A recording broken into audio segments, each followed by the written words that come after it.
Hello everyone, welcome to Chapi TV. I'm Eduardo, and today's guest is Mr. Yukichi Hattori. He's a professional ballet dancer who started at a very young age, and he even got to the prestigious school, Hamburg Ballet School in Germany. So let's get to know more about his life. Thanks for your time today. Thank you for coming. Nice to meet you. Nice to meet you. Thank you for having me. I would like to talk about the first steps in your career. I know you started at a very young age, so it might be a bit hard to remember, but what motivated you to become a dancer? Well, my parents are both actors, so I've always been surrounded by theater and theater people. So it was very familiar to go see a play or musical, things like that. And I've got really curious about watching musical when I saw Annie the first time when I was 6, because in that musical there are lots of kids involved and things like that, which was about my age. So finally, it kind of related to me and my life, right? Instead of this, I could do the same. Exactly. I could join them. And in a way, normal theater kind of felt not too realistic yet not too surrealistic. You know what I mean? It was somewhere in between. But musical, it was all about happy-go-lucky, dreamy life, and things like that. I could do this. More positive, maybe? Yeah, So my parents thought classical ballet is the hardest one to achieve excellence. Yeah, so you have to start very early. Yeah, so I started ballet and kind of stuck with it. So once you started, you just couldn't stop.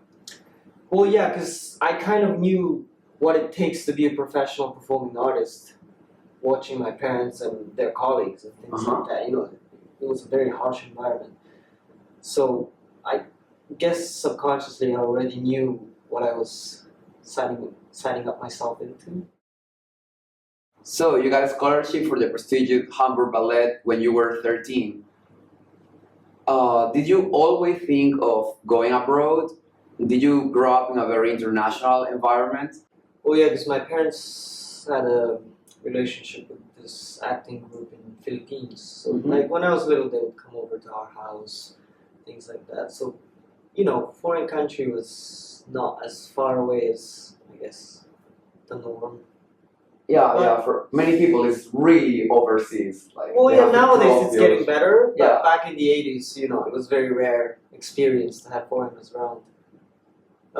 But what also was, like, having grown up around adults, I never really fit in the school system very well. Yeah, I had a hard time having friends my age and things like that. And I think my parents kind of saw it coming. So they put me into English lesson when I was about 11, 12. Much earlier than most people in Japan, right? And the Hamburg Ballet actually came to Japan on tour, and I got to be one of the little kids in Swan Lake, in the mob scene in the first act. And, my mother kind of pushed me into asking the staff to go over there. And being kind of bullied in school. Yeah. And in Japanese ballet system too, I kind of had a doubt about the financial situation and things like that, and then the way it's been running. So I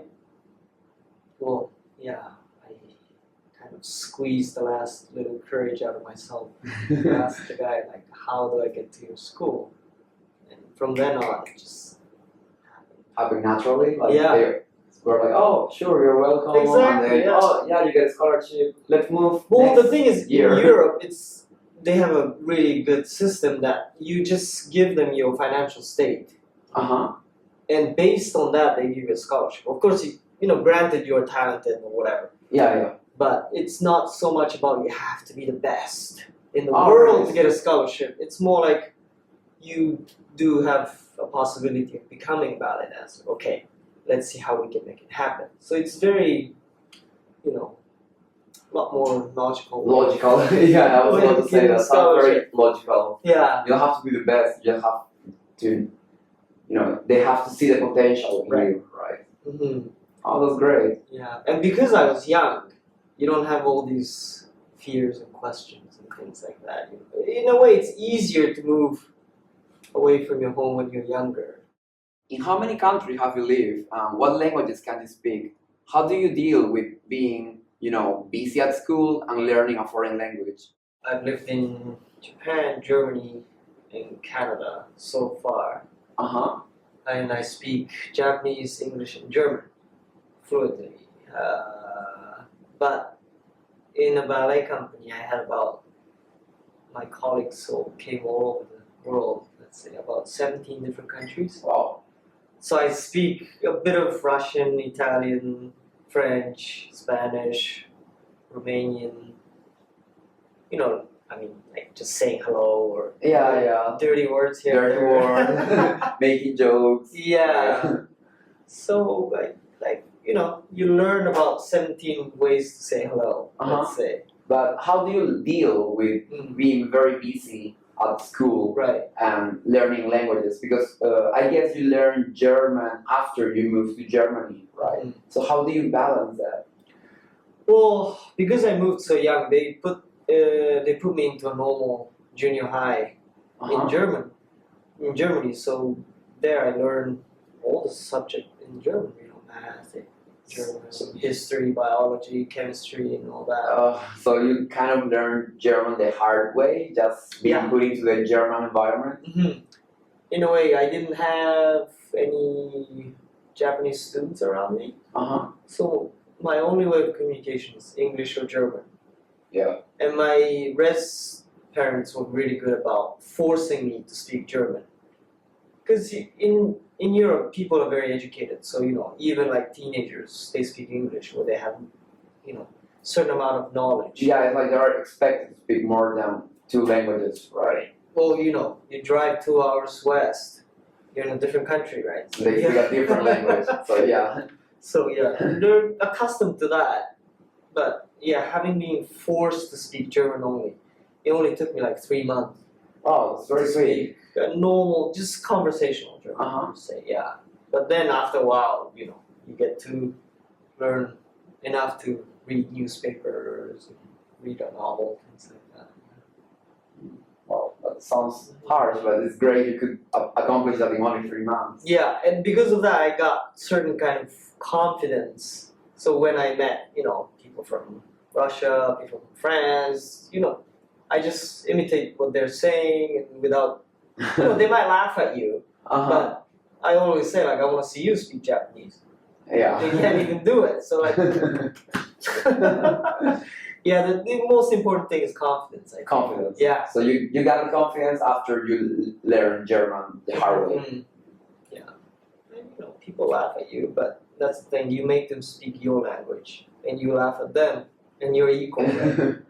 So yeah, you don't feel any inferiority, right? Exactly, yeah. And what about adapting to a foreign culture? How do you cope with that? Well, because I was so young, again, it's so much easier because you just take things as is. Yeah, you don't think of, I come from a foreign culture. You are so foreign. Exactly. It's you not don't like think about it, right? I've learned the ways of Japanese because 13, you didn't even attend junior high then. So, you don't have that weird, the word might be a little bit, seem not negative, but I'm not contaminated in a way. Yeah, you haven't immersed yourself in the Japanese culture. Yes, I just talk to people and that you say certain things and people react that way. Maybe, sometimes I hurt certain people's feelings because you're not supposed to say that in Germany, you're not supposed to say that in Russian, you know what I mean? So through that conversation, fights, and forgiving each other and things like that, you just learn, okay, East European, don't say these kind of things. Okay, Western European, don't tell them these kind of things. So for me, it's always just about person to person. Because even within Germany, certain people react differently to, let's say, subject Hitler. They have a very different approach. So you can't just say, okay, this is the German culture and that's how you deal with it. it's really about person to person, and that's how I find it easier to not to get confused in other countries. Yeah, just talking to people from the country and Yeah. understanding what's good to say, what makes them uncomfortable, Mhm. what makes them angry. Yeah, you listen to what they say, and you kind of get a sense of who they are, where they come from, and things like that. So I feel like, so nowadays I call myself like earthling. Earthling. Yeah. You're not Japanese, No, you're not Germanese, no, you're just who an cares? earthling. Yeah, I live in this planet. I share this planet with you. Let's have a conversation, no matter where you come from.